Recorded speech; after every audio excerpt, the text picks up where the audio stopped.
বিখ্যাত সাহিত্যিক ও কবি সুনীল গঙ্গোপাধ্যায়ের লেখা একটি ছোট্ট কবিতা আজ আমি পাঠ করে শোনাব। কবিতা ইচ্ছে হয়। শুরু করছি। এমনভাবে হারিয়ে যাওয়া সহজ নাকি? ভিড়ের মধ্যে ভিখারি হয়ে মিশে যাওয়া। এমনভাবে ঘুরতে ঘুরতে স্বর্গ থেকে ধুলোর মর্তে মানুষ সেজে এক জীবন মানুষ নামে বেঁচে থাকা। রূপের মধ্যে মানুষ আছে এই জেনে কি নারীর কাছে রঙের ধাঁধা খুঁজতে খুঁজতে টনটনায় চক্ষু স্নায়ু।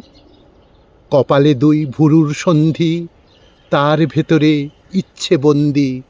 আমার আয়ু, আমার ফুল ছেঁড়ার নেশা। নদীর জল সাগরে যায়, সাগর জল আকাশে মেশে।